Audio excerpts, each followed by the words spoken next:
What's up, friends? Happy Sunday night. It is September 15th here on the East Coast of the US. It is 7 o'clock, a little after 7 at this point. My name is Whitney or Whit. I am a GMAT, Jerry, and executive assessment instructor here at Manhattan Prep. And kind of keeping with the theme of quant for the last few months, some of my colleagues are focusing in on verbal, but I'm focusing in on some of the general techniques and skills that we need in order to master the quant section. And so tonight's lesson, and I'll get this up and going for us, tonight's lesson is all about translating stories. Now, up to this point, we've done a ton of strategy lessons where we've talked about, like what happens if I need to work backwards? So what if a story is so complicated or so weird, or it's got specific things like the answer choices are nice and easy, I can plug them in. How would I work backwards? We've also looked at problems that allow you to pick your own numbers. We call this smart numbers, where you can pick numbers and plug them in to try and avoid doing a bunch of algebra. We've talked about maximization, minimization problems. We've also talked about specific archetypes of stories. So these would be things like rates and work problems, where things are driving or working together. We've talked about overlapping sets problems. So again, kind of an archetype of the story problem. And so tonight, the plan is to talk about kind of your good old fashioned across the board story problem. Like, how do I translate from words into algebra? Because not everything fits into an archetype, right? Not everything is I can use this kind of interesting chart or table or pick my own numbers or sort of thing. Some things just, need algebra. I need to be able to translate from stories into words. And so what I'd love to do is make sure that when it comes to translations, that's also a place where you feel comfortable. So we're going to start with some basic translations and some kind of simple relationships between things. So hold tight, right? If it feels like we're a little oversimplified, that's okay. We're gonna step it up. I promise you. So before we get anywhere, we should talk first about sort of the process of translation. And so to do that, I would like to start with a really simple question, which is, what's a variable? So what is a variable?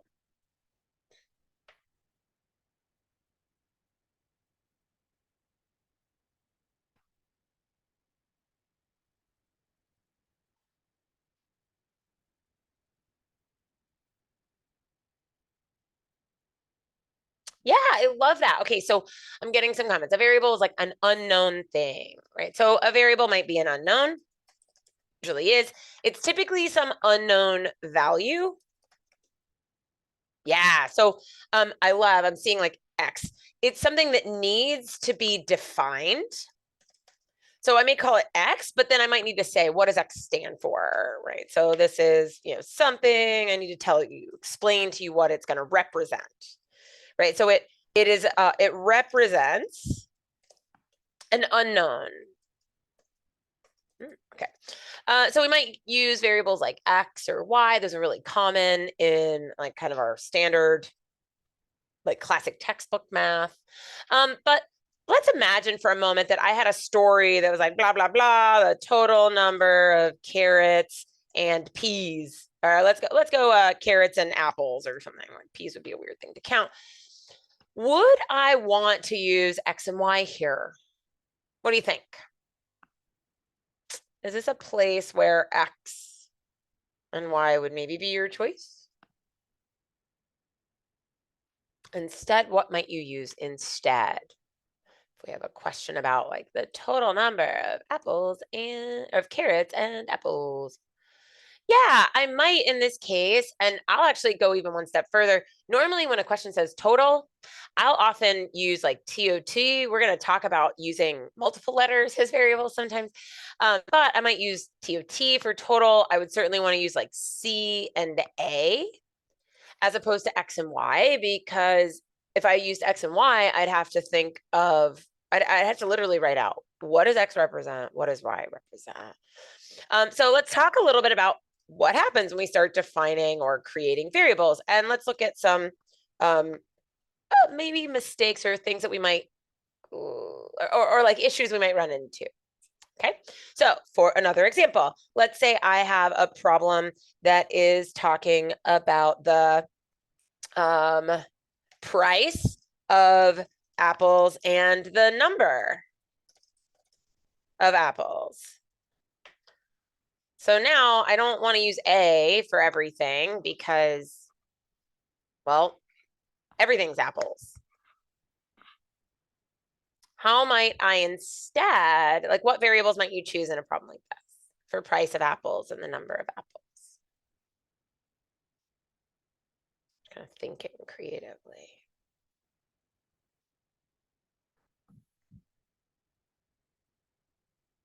Yeah, maybe P for price.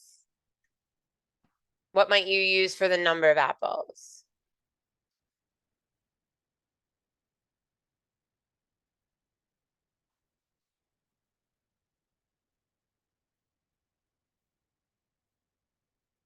Yeah, okay, great. So I might use something like P and N or P and Q for like price and quantity. If I had prices and quantities of several things, people do start to think like maybe I need a subscript here. Well, we could maybe use subscript notation. Other things that get me in trouble sometimes. This is a set that gets me in trouble a lot.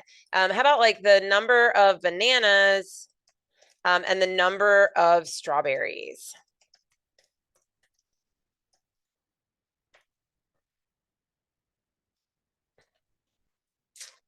What would you use? What letters would you use?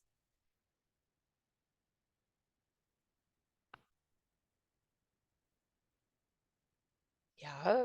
Okay, that's some good. Yeah. And so I might be inclined to use the letters like B and S. And so I pull up some letters because I think it's really important for you to know your own handwriting. And so, for example, I cannot use a lowercase b. I just can't. I can do a lowercase a, but I can't do a lowercase b because b's turn into sixes for me very, very quickly. So as we think about variables and defining variables, I also want you to think about what sorts of letters get you in trouble. S is another one because S's and fives for me can start to look very, very much alike. And so generally, if I'm doing S's, I'm making them like very curly, right? Other letters that I want to think about that might, get me in trouble are letters like L. I always do either a capital L or sort of a more cursive lowercase L. Other ones that get me in trouble are the letter V or the letter U. So I have a really specific way I practice those. V gets a little tail. U gets a big tail, at the bottom. So I kind of make my V's and U's look different. Other things that can sometimes get you into trouble. This was one that got me. This was a number or, the number of pens and pencils.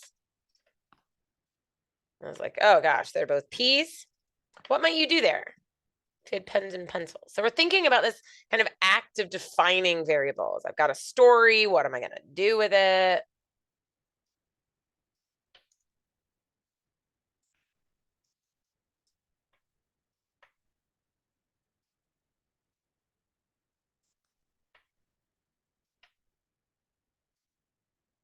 Yeah, you might use X and Y here. And here would be a place that we would want to think about like actually writing that out. Like X equals pens, Y equals pencils.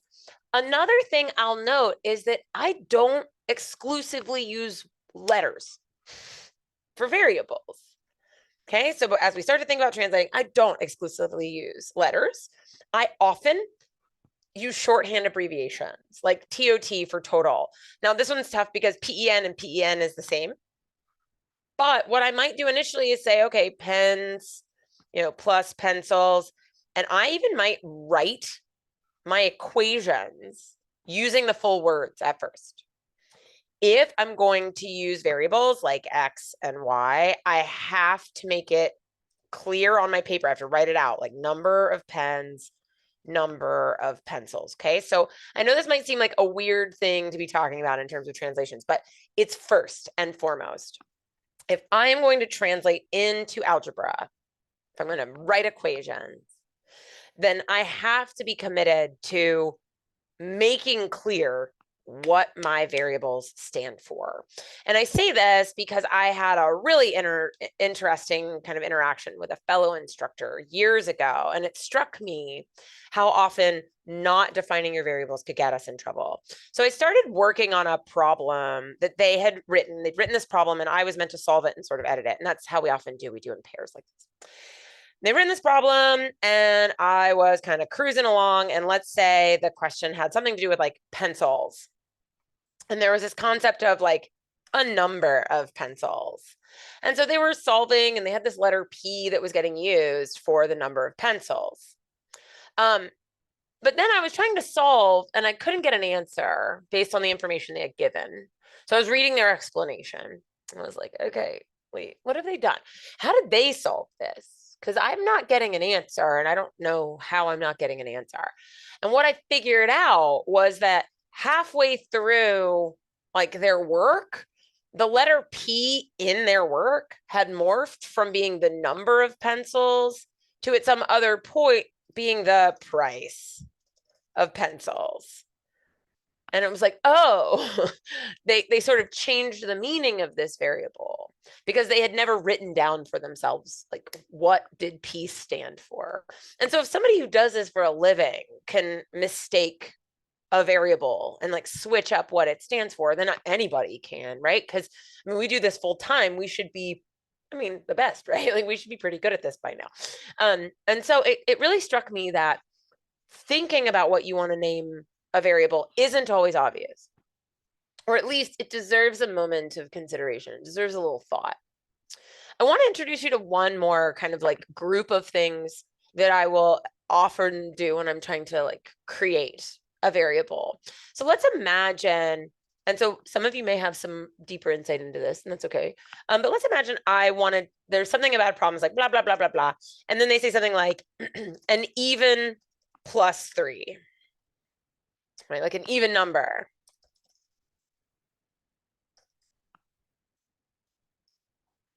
Right. So let's say they say like K is an even number plus 3.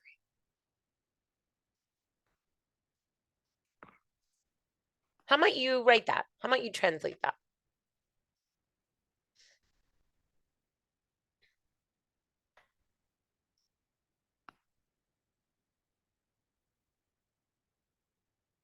Oh, I love. Okay, so I got some examples.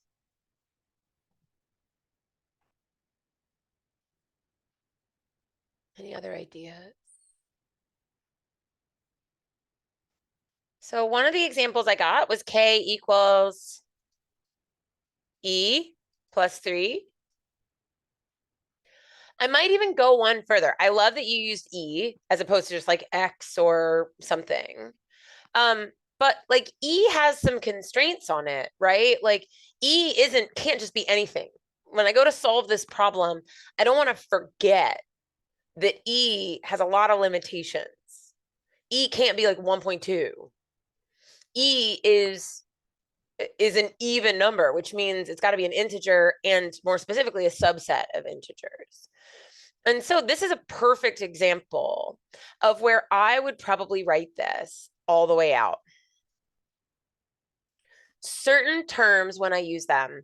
So the ones I'll use would be things like even. I'll write out integer if they tell me that a number is an integer. Same deal with like odd, or if they say positive or positive integer. I might actually build that into the variable. I might build it in. So it's one fewer thing that I have to think about, which I like. Because if you've worked with me before, I really like to not have to think too hard about some of these steps. I'm gonna have to think really hard about like how I want to solve a problem. Once I'm solving it, I don't want to have to think really hard about like what letters I'm picking. And then once I'm solving, I don't want to have to remind myself like, oh, that's right. E is supposed to mean even, so I got to pick even for it. So I want to encourage you that like letters, symbols, right? You can put, I use the hashtag or the pound sign, right? The number sign to represent numbers sometimes. So I'll use symbols. I'll use a dollar sign to represent a price of something. I'll use partial or even complete words.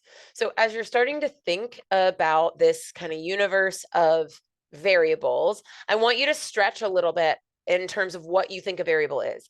You are not turning in your work to a teacher. This is not going to be in a book. So you don't need your work to look like formal math. You need your work to make sense to you and minimize careless mistakes, right? Like minimize our errors. That's what we're looking for. Okay, when it comes to equations, there are generally some fairly typical relationships that we'll run into when we are kind of working on our translations. Yeah. So let's take a look at a couple of those. So let's start with, one of my favorites. We've already seen one. So if I were to say, let's see, a wire 40 inches long was cut into 2 pieces. And then I'll just kind of off to the side. Like we're going to find out later that like one is longer and one is shorter. How might you represent this relationship that a wire 40 inches long was cut into 2 pieces? What does that mean?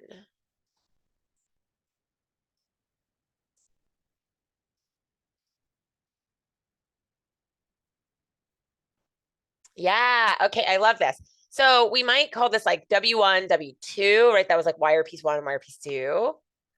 But I also love this, like, wait, I could call this L plus S, the longer piece plus the shorter piece equals 40 inches. Absolutely. So there are lots of ways that we will often get what would be called like a total equation. So this would be things like the sum of X and Y, the total number of, and then they give us some combination of things. That one sort of archetype equation is a totals equation. Like I'm going to have a bunch of this one thing. How many am I going to have? Okay. So one of our equation families, great. We think about totals. How many of things are we going to have?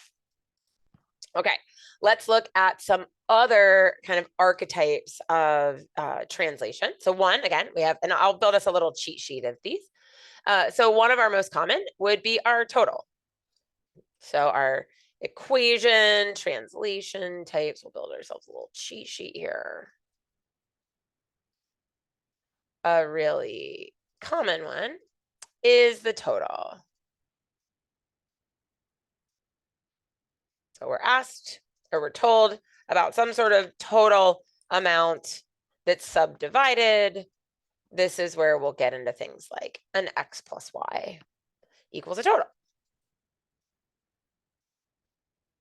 And maybe use like TOT or something like that. Yeah. All right. What if I have an equation that says something like the following? So let's go back to our 2 lines. And so a wire 40 inches long was cut into 2 pieces. Then I'm told that the longer piece is, let me come up with a good bit of math for this. So the longer piece is 12. Right. So we'll go the longer piece is 12 inches longer than the shorter piece.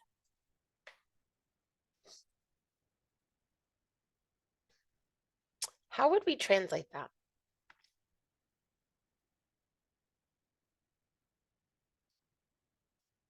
How would we translate that?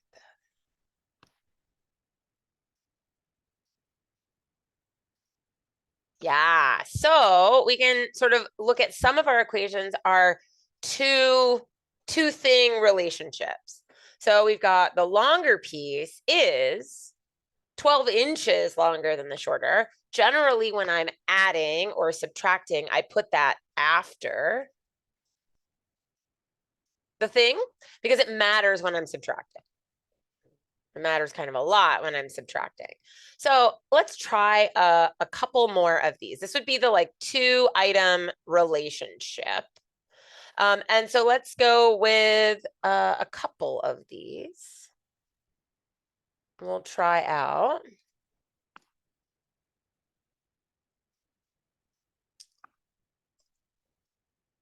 We'll start with this first one. The number of dogs is 3 times the number of cats. How would you translate that?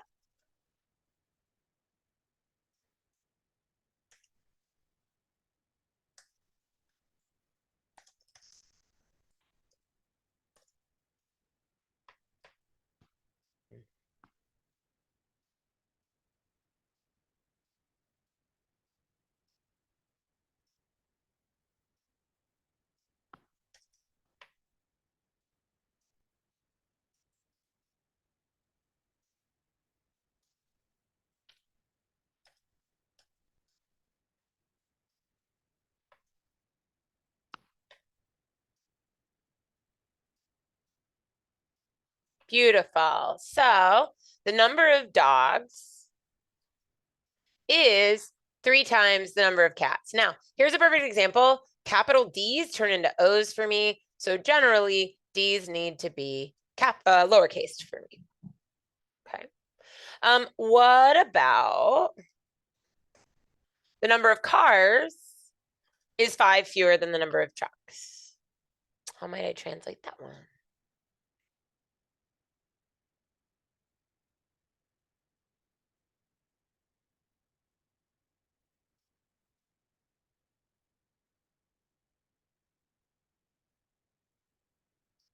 Nice. So far, so good. The number of cars is 5 fewer than the number of trucks.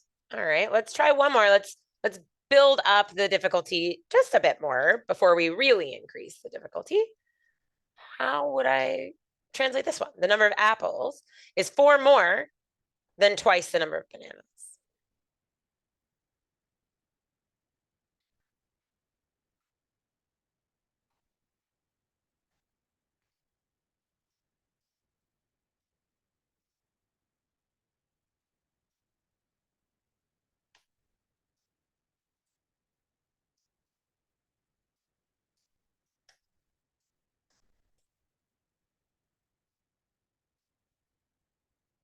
Nice, beautifully done. So the number of apples is 4 more than, so that's gonna be like a +4, twice the number of bananas. So A equals 2B plus 4. Beautiful. So this is one like flavor, if you will, of what I would call like a quantity comparison. Right, the number of x is 3 times y, or x equals y minus 6. It's these relationships that result in variables on opposite sides of the equal sign from one another. And there could be more than 2 quantities. You could be comparing, the number of apples is 2 more than the number of bananas and carrots combined. And so we can start to try increasing complexity here. So let's do that exact one. Right, so the number of apples is twice the number of bananas and cherries combined. Let me give you this so you can see it. So we can start to kind of build some of these together, smush them together, if you will.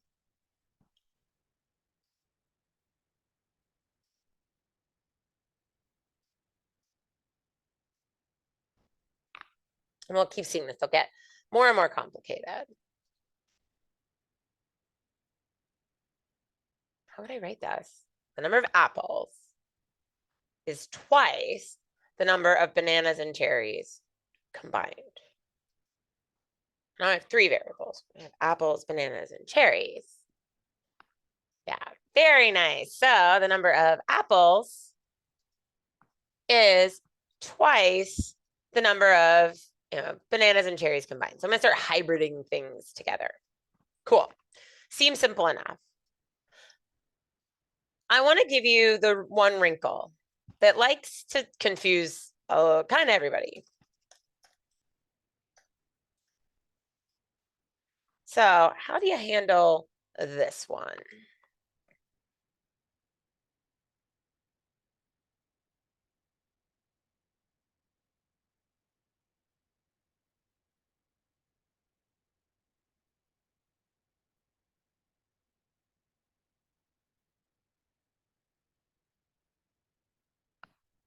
What? How do I translate? There are twice as many apples as bananas.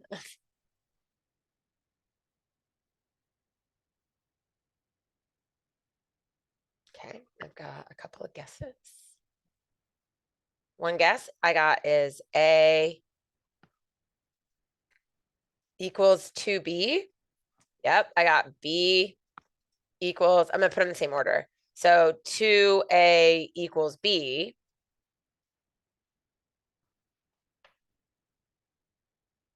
I've also seen 2A plus B before. I didn't get that today, but I've seen people say 2A plus B, which is another one I get pretty commonly. It's like, oh, I don't know where to put these.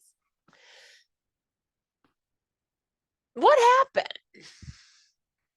Why is this one so much more complicated? I had zero disagreement in the room before. Zero disagreement. And now all of a sudden, I've got like a split that people are in on these first two, like pretty even split. What's different? What changed? What is it about this sentence that somehow all of a sudden feels weird? Okay, maybe I haven't told you what to solve for, but I haven't told you what to solve for in any of them. Is that what you mean? Or do you mean like I didn't say something is?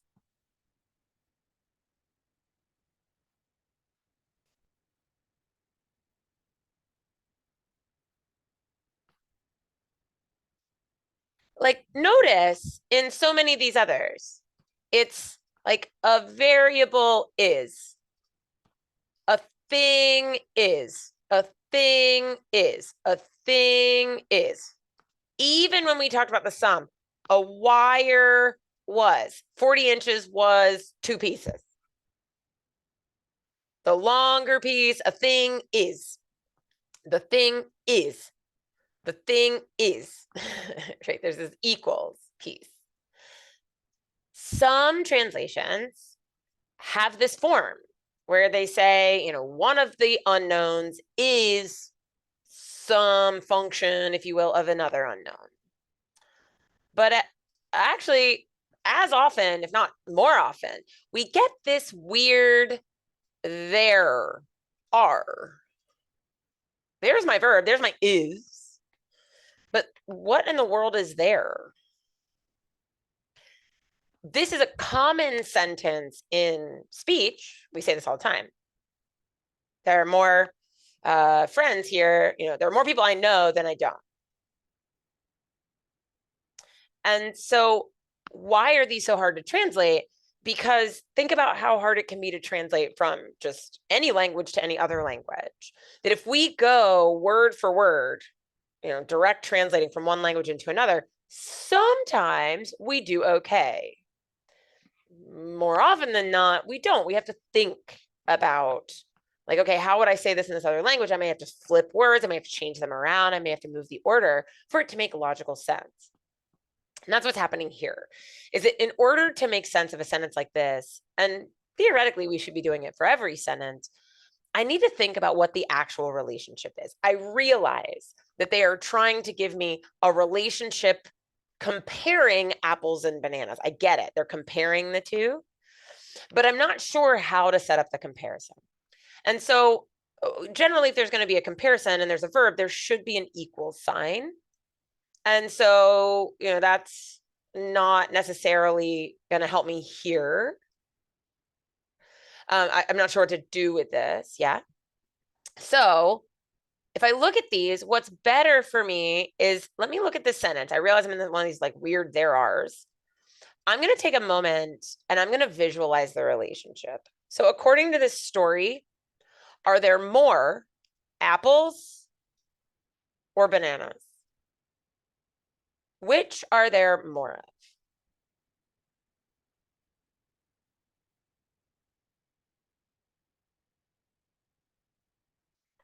Beautiful. Yeah, there's more apples. I love it. So if I were to look at these, I have more apples than bananas. And according to the story, I'm doubling somebody twice. Twice as many, right? I've got to double one of these people. Well, a comparison relationship is generally trying to stack like the two things in some sort of equivalent relationship, right? Like we're not adding them together here. I'm not saying the sum of them. I'm comparing them to each other. So in order to make these two sides equal, I can't just say A equals B because they certainly aren't. Right? They are certainly not. One of these two sides needs to get multiplied times 2 in order to make the two sides equal. So if we look, this equation says that our big A is going to be equal to twice the little b, whereas in this side says, all right, double A, make A twice as big as it is, and that will help you equal B. If we need to, we can pick numbers, but I want to start to look at these relationships, and this is usually the one I'll go for first, the kind of boxes. That if I wanted to make these two sides equal, the A and the B, who do I need to multiply by 2 so that these sides are now equal? Do I multiply the one that's already big, or do I multiply the one that starts off smaller? Yeah. So what I'm going to look for here is, who am I doubling? Well, I need to double the little guy because that's the only way that this little guy is going to be equal to this big one. And so the equation A equals 2B. So if you get yourself stuck, which is super common in this kind of equation and this kind of like languaging, then I want you to start to think about like, which one's bigger, right? So I want to give you a couple to try. So let's do a couple of example sentences.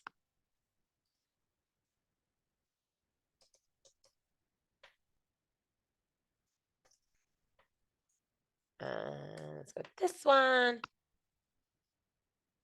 And I'll give you a 1.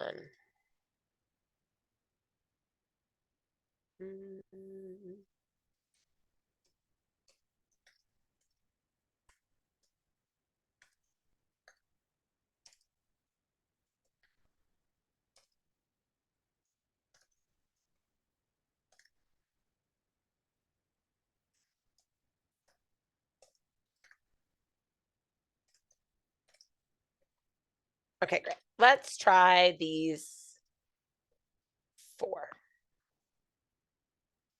and see how you go.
All right, so let's take a look as you're kind of working through some of these.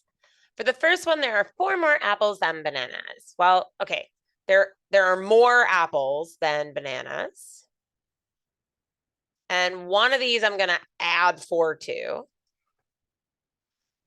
Well, I would have to add 4 to the short stack. Apples equals bananas plus 4. Half as many peanuts as cashews. So there are fewer peanuts. There are more cashews. So who am I going to multiply by a half? Well, I got to cut this big one down. So peanuts is going to be 1/2 of my cashews. 2/3 as many cars as trucks. 2/3 as many cars as trucks. So there's fewer. There's a fraction. There's fewer cars, more trucks. And I'm going to multiply one of these by 2/3, which if I multiply something by 2/3, that would make it smaller. So I want to make the truck mountain smaller so it matches the car. So this would be cars are 2/3 trucks. And then finally, there are 12 fewer books than magazines. So there are fewer books and more magazines. So who am I going to subtract 12 from? I'm going to subtract 12 from my magazines. How we feel? So hit me in the chat window with like a 0 if you're like, Whitney, legit, I'm lost. Hit me with a 5 if you're like, I feel really, really good, and anywhere in between. So where do you feel with translating some of these equations?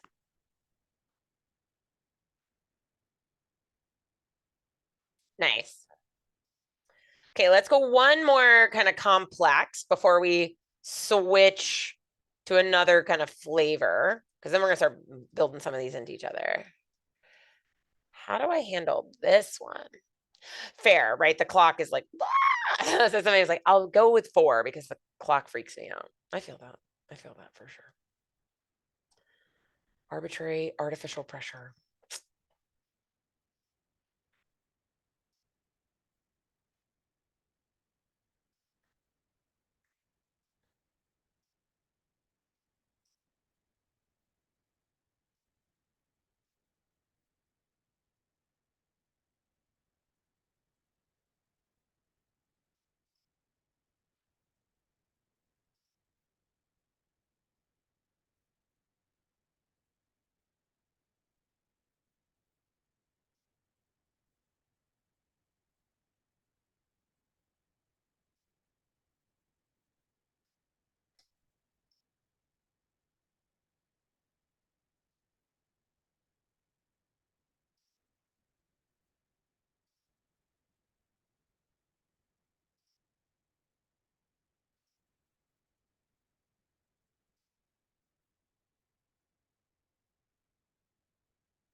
How did this one feel?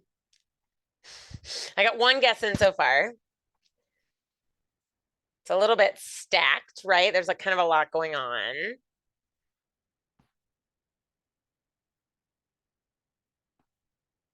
Yeah, you're like, I went with my gut. I don't hate that. I don't hate that.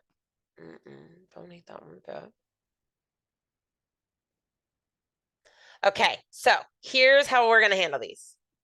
If you start to get what would be like stacked descriptors, so notice we're in the there are again. So it's these there are that'll often like signal that we're in these like really confusing ones. The first thing is it's rarely are you going to put this next to the thing, right? Twice the number of shirts. Because notice in all these other occasions, we were like 4 more apples, but we didn't add the 4 to apples. Half as many peanuts, but we didn't take half of peanuts. 2/3 as many cars, we didn't take 2/3 of the cars. 12 fewer books, we didn't subtract from the books, right? So the first is there's this kind of like inverted sentence structure. I think a nice way to think of this when you're dealing with something like this is notice the whole descriptor that follows the word are, but before you get to the like thing that would be your variable. So we've got 3 fewer than twice. And then I've got these two things that would presumably, number of shirts, number of pants. Those are presumably going to be my variables. So what I will do is I will look at the word, whichever the descriptor. So 3 fewer, that's a -3. Twice, that's a 2 times, right? That's a double. I'm going to look at this part, and that's the only part I'm going to focus on. I'm going to ignore this 3 fewer than. And I'm just going to go with the latest one, the last one, the one that happens right before I get all my nouns. And so I can't look at the whole compound thing. I'm just going to look at one piece of it. And I'm going to go, okay, there are twice the number of shirts as pants. Twice the number of shirts as pants. So I'm going to stop for a second. I'm going to think. If there are twice the number of shirts as pants, which do I have more of?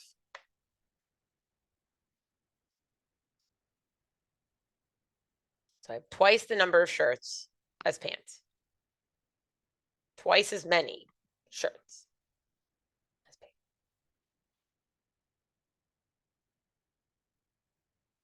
Which do I have more of? So we'll kind of come down here for a second and go, there are twice as many shirts as pants. How would you translate just that piece?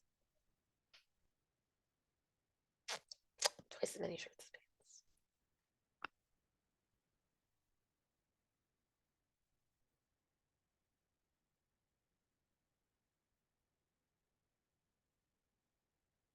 You have more shirts.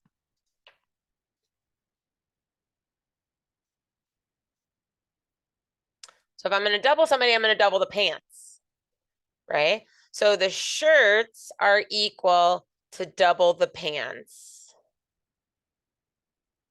And so whatever I put the 2 part on is what I need to put the whole thing on. So my full translation will be the number of shirts is 3 fewer than twice the number of pants. So if you've got a compound descriptor, be on the lookout for these there are's, right? Be definitely on the lookout for the there are's. If you got one of these compound descriptors, go in on one part of the descriptor. Either one actually would work. It doesn't really matter. You could do 3 fewer or twice, doesn't matter. But whatever is closest to when you start to talk about the variables is the one that needs to be closest to whichever variable it ends up getting snapped to. So I would double it first and then subtract 3, as opposed to subtracting 3 and then doubling that whole amount.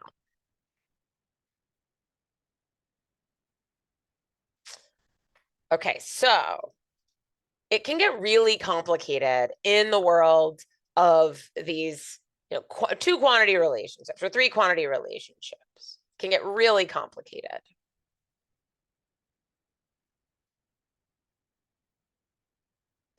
Yeah, and so great question. I got a question about like, how do I handle percents, right? Like when a percent shows up. And a percent is going to be one of our next kind of batch. So let's look. We've got one more generic story problem. And then we'll talk about these ones that are more of like, they fit into a specific formula or translation. Okay, so let's go with one last one. The ratio of cats to dogs is 3 to 4. Now we have some choices when we talk about ratios. When we talk about ratios, we have some choices. Any idea?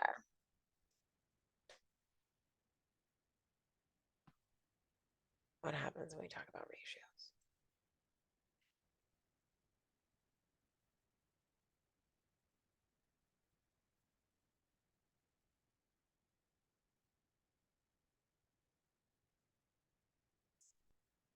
Yeah.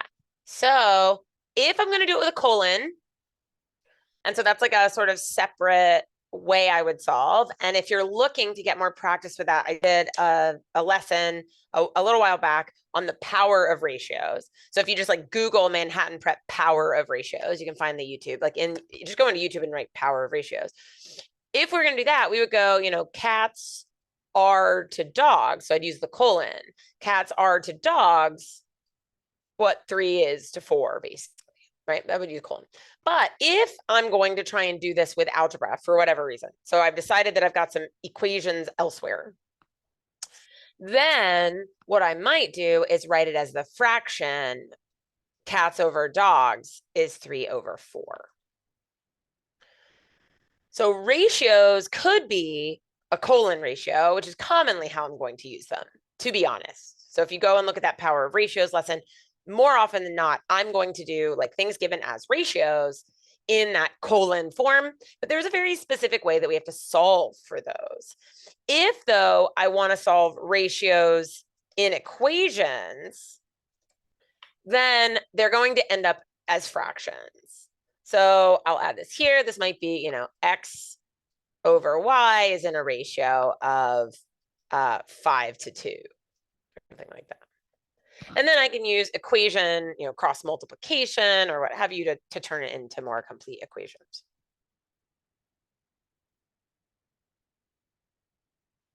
Cool. So now let's start to get into the archetypes because, Em had a great question. It's like, okay, what happens when I'm dealing with like a percent and I want to translate a percent? So what if I had a question like the following, or what if I had a statement like the following? Let's go with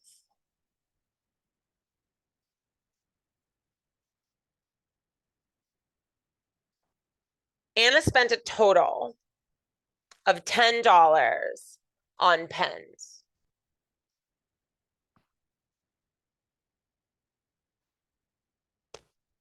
Spent a total.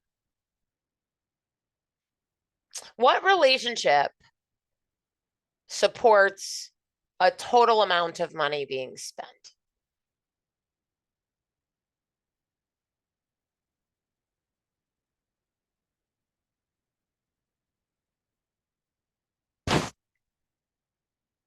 What might we start to talk about when we talk about a total amount of money being spent?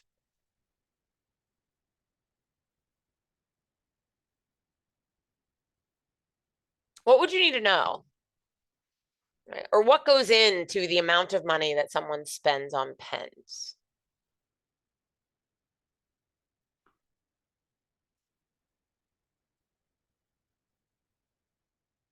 I need to know the price per pen, but what else would I need to know?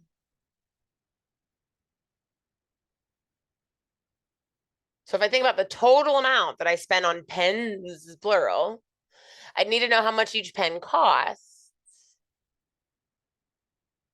And what else? Yeah, exactly. I need to know the number of pens. So we also get sort of business equations. So things like total cost or total revenue. So this might be $10 equals the price per pen times the quantity for each pen, right? We sort of talked about it, sort of alluded to this before. It might be something like you might make this the number times the dollar, like you want these two to be your parentheses. The same might be if you wanted something like company X made a $12 or $12 profit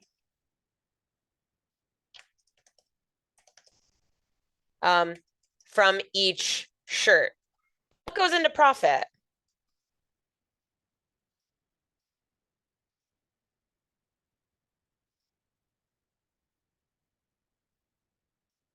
Yeah. And so this might be, right? I get $12 is equal to what in this case? What would be my revenue and what would be my cost? If I made $12 off of each shirt, what's my revenue? So I might call this R and C. But in my story, what's revenue going to be? So think of it in a real world, right? Like put yourself out in the real world. What would revenue be? Which price? Price of what?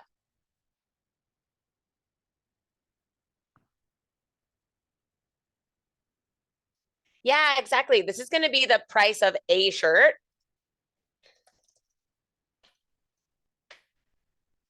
So meaning the selling price of one shirt. And then what's this other piece going to be? This is the selling price of one shirt. What's cost going to be?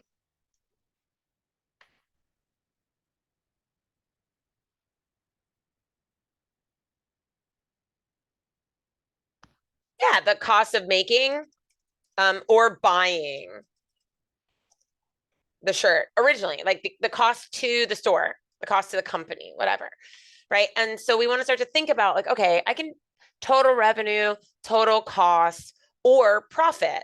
So we're going to start to also see equations, right? We've got kind of the generics that are, some ratios, some quantity comparisons, some total amounts. But then we'll also get what I might consider our formula driven equation translations. And these are the known formulas that we need to have. So these formula driven equation translations are going to be things like profit, right? So as problems start to talk about, so we'll call these the business relationships. That's what I usually think of them. This would be profit equals revenue minus cost. You might also get an equation that is total cost equals a price times a quantity. Turns out that's the same as total revenue is a price times a quantity. But let's beef it up one more to one that I see a fair amount and can be a little tricky. So we already saw the question around, where'd I have it? Spending a total of $10 on pens or something like that. But what if I gave you a problem that said, here we go, that said pens are $3 and pencils are $2. And here we go, I'll put up the screen for you.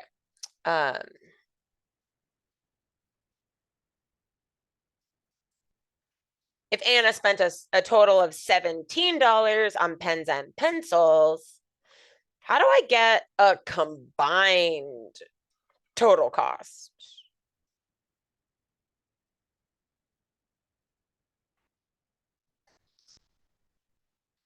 This is where sometimes I will not translate to variables first.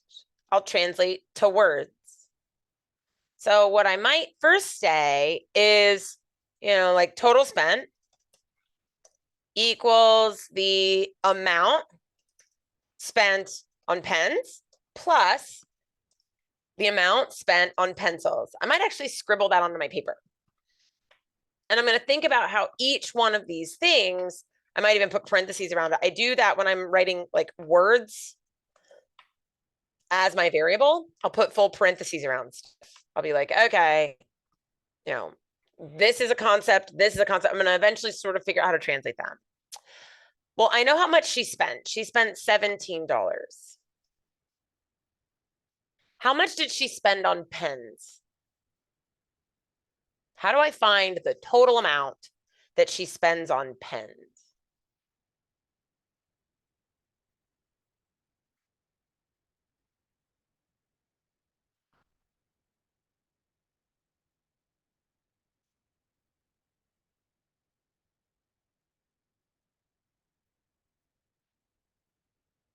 Yep, I need price times quantity again, right? So I'm always going to use price times quantity for an individual thing.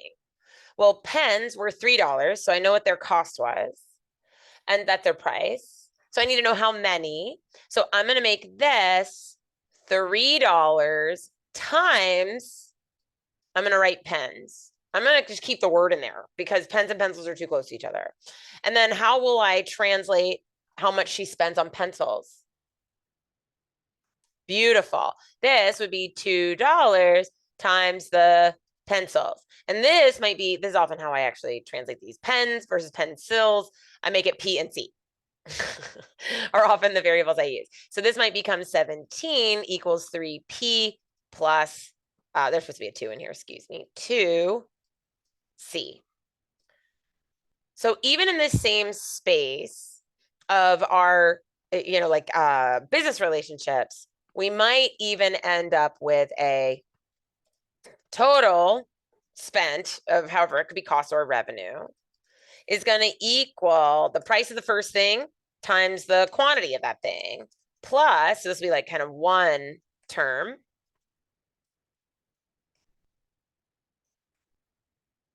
the price of the second thing times the quantity of whatever that second thing is. Okay, couple more quick archetypes, and then I'll give you the percent ones as well.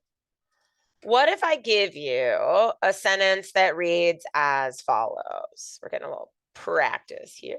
Let's go with this one. How would you translate this?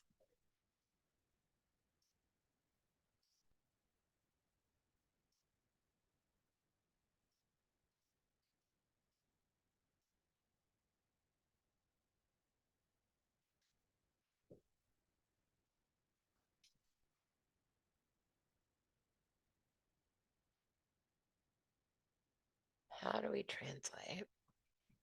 The average of 10, 30, and X is 25.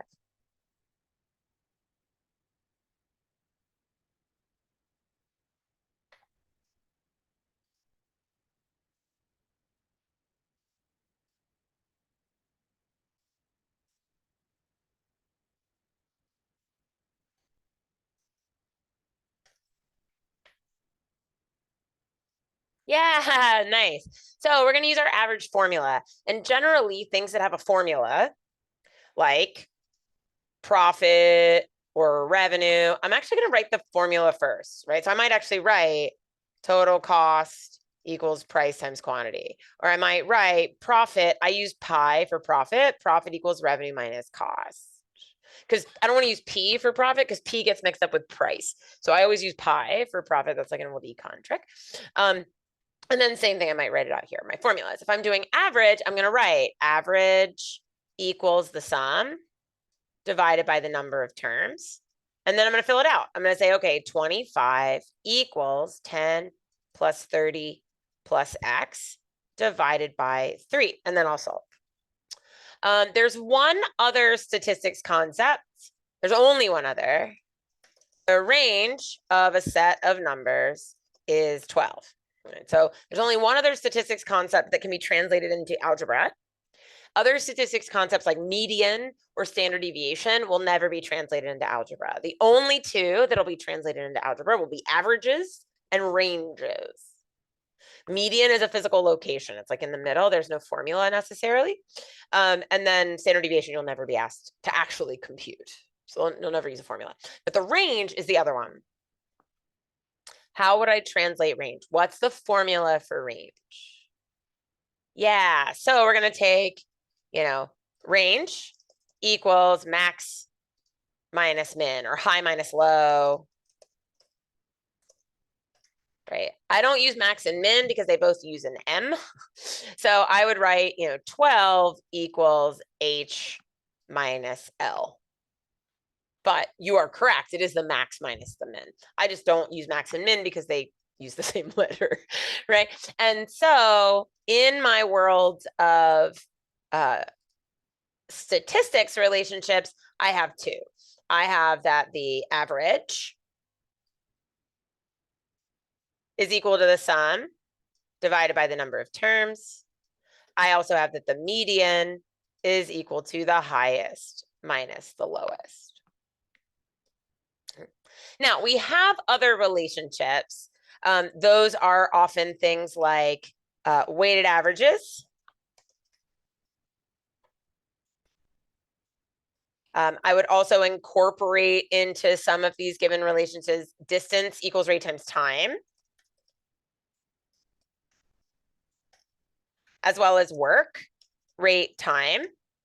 I'm going to hold these aside because these are things that, while they do have a formula, yeah, that would be like your speed, right? Distance is rate times time. That would get you to your speed formula. There's also an average distance formula. Again, what I would do is I would take a look. I've created some lessons that focus more on these like families of equations that we're going to solve in very specific ways. So there's like a family of distance rate time variations and a family of work rate time variations. But these are almost always going to be done in the same way every time, as opposed to trying to translate a story into just plain algebra to solve. That's generally not what's going to be happening with distance rate or work rate. But there is one other family of equations that I think is really important. And you were the one that brought this up, which I think is, I'm glad that you did. And so the last, and there's a lot of different ways to do percent problems, lots and lots and lots. But what I do want to make sure of is that y'all are familiar with the, basic percent relationships. And so when I'm given a percent problem, I'm usually going to use one of these. And so this is going to be percent of versus percent change. Okay, so we've got percent of, and then we have the pair that go together as percent change or percent difference. Okay, so if I wanted to use a percent change formula, or excuse me, a percent of formula, then what I could give you an example of is, let's try, let's go with, I want one that's not crazy. Let's go the following. So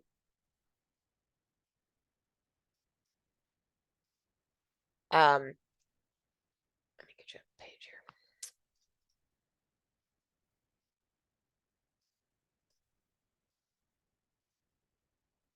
Usually you're going to need to know all the pieces of a percent problem.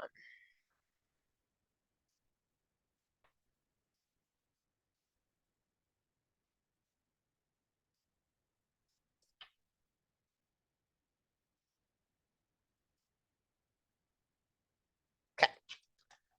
Take a look at this problem.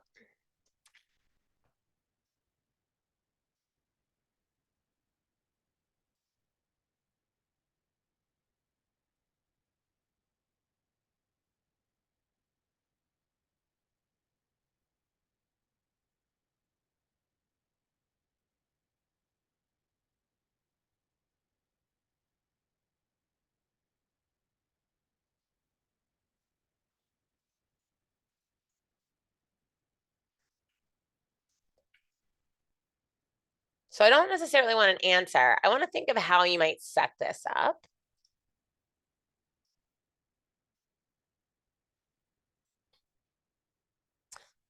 And we're going to use a specific formula for percents. And what I use is the percent out of 100 is equal to a part over a whole. So the way I might write this is, if they tell me, so this piece up here would be the percentage.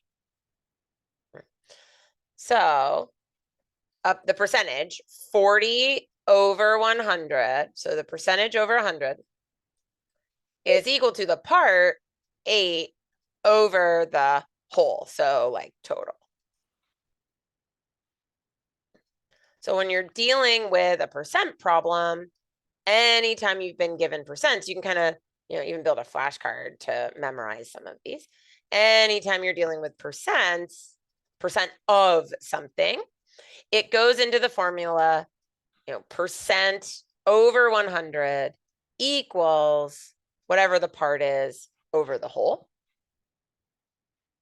So in this case, you would get it all set up, and then you could cross multiply or you could reduce. So this is the same as, 4 over 10 equals 8 over something. And often in these problems, you can just translate 4 goes to 8 as 10 would go to 20. You can often convert. And that's going to be my total. This is a little bit more complicated when we get into percent change. And the key to percent change is that there are two formulas. So I'm going to give you two of these to try. And I want you to think about what makes them different from one another.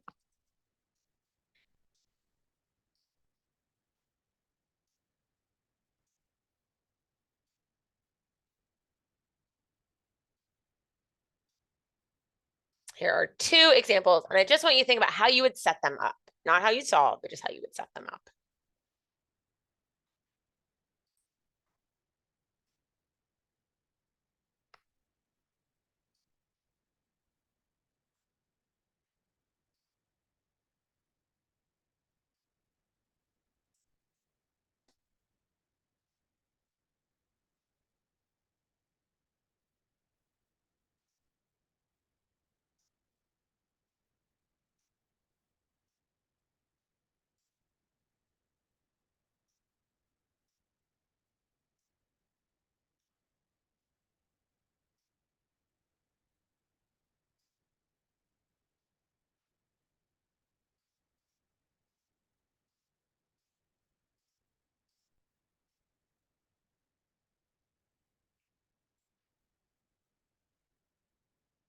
Okay. So the percent increase, close, very close, very close. You got the change right. I'm going to use a formula really similar to the percent, where it's like percent over 100 equals, so in this case, it's something over something.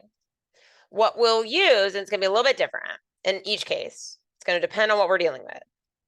It's going to be the percent over 100. So it'll still be the percent over 100 in both cases. In the numerator, exactly as you said, it'll be the difference. The question is just what goes in the bottom. Now, if I'm dealing with a percent change, okay, percent change is where a question is saying something like percent increase or percent decrease, or it says actual percent change. All right, so this is a change where what we're comparing is like a new to an old. So the comparison is typically to the original or old. So many of you might have learned the formula like new minus old over old, right? No old kind of thing.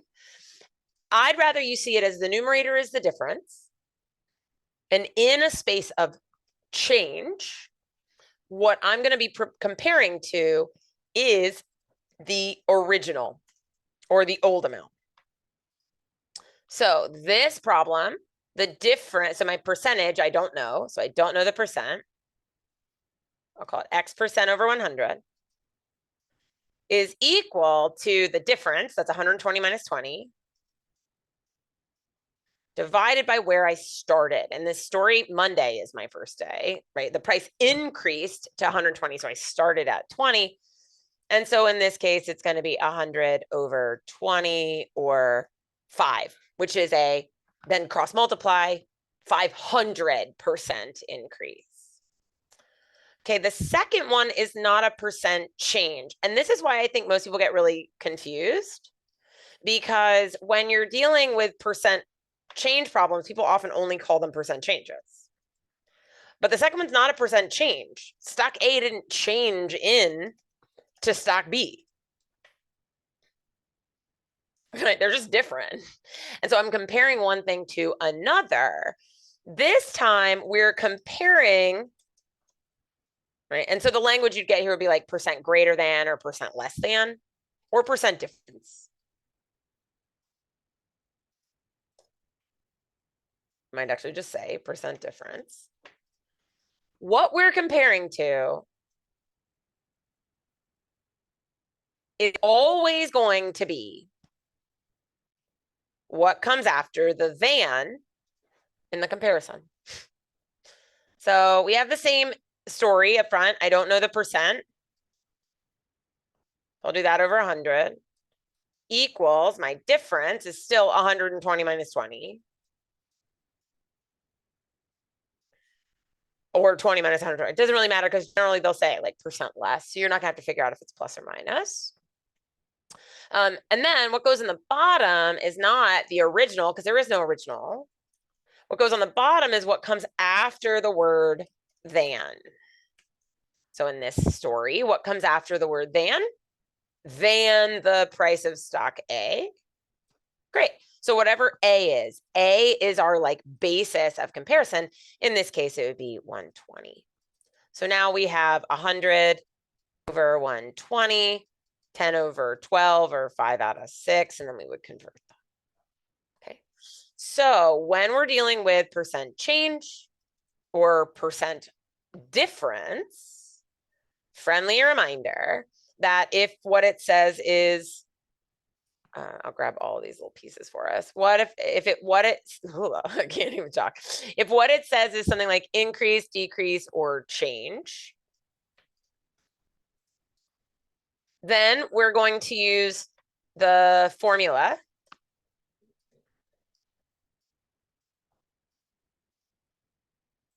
where what goes in the bottom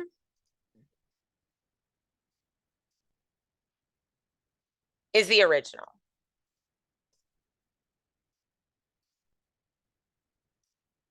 So on our little cheat sheet, what goes in the bottom is the original amount where I started.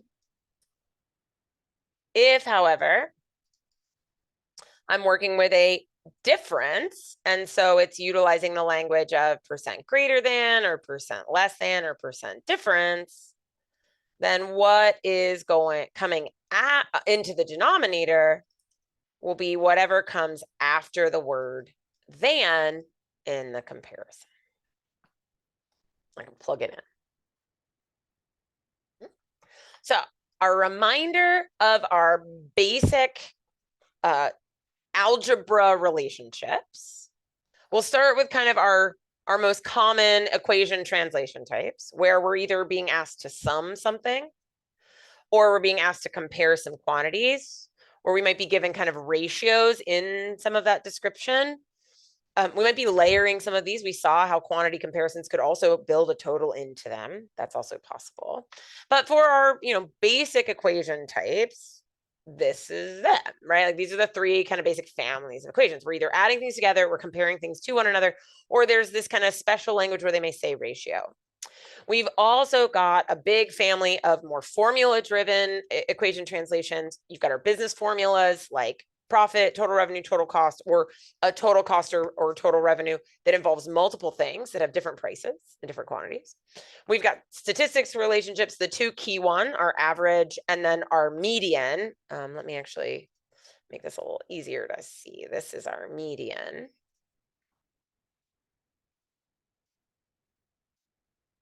And then we've also got some of these archetypes that I'm going to encourage you to go check out other videos because those are a lot more in depth. Because within distance rate time, there are a variety of ways that we handle that formula. Within work rate time, there are a variety of ways that we handle that formula. And same with weighted averages. So as we start to think about like complex average. But then we also have our percent of and our percent change or difference relationships. So percent of is going to be part over whole. It's this over this. Or in the bottom is if it's not a whole, if it's two parts, sometimes it'll be a part to a part. It's whatever comes after the word of. This as a percent of that. And then in percent change or difference, if it's a change, then it's where we started that we're comparing to. If it's a difference, then it's whatever they say after the word than. Yeah. So we've covered kind of our basic translation. Increasingly complicated, but still like maybe the most common of our translations. And then next time, we'll start looking at ways that the test makes even some of these seemingly more basic translations more complex. So we'll do that in our next time I'm back with you on a free prep hour. For now, Thank you for hanging out tonight. I hope this helped, at least thinking about how to translate. We didn't talk about solving these equations. That's like a totally different piece. But at least getting those words into algebra hopefully feels a bit more approachable. And maybe you have like a bit of a cheat sheet to help you think about how to manipulate things. Plenty of other free resources. If you go to our website, manhattanprep.com/GMAT, /classes, man, that's hard, free. You can come check out any of our free prep hours. You can check out our Foundations of Math courses. You can also check out any of the session ones of our 9-week courses as a free trial. I hope this was as enjoyable for you as it was for me. I am so excited I got to spend Sunday evening or afternoon, or for some of you, wee hours in the morning. For those of you watching the recording, check out all of our other recordings. We have a ton on our free prep hour YouTube site. So if that's where you found this video, then please come watch more of them.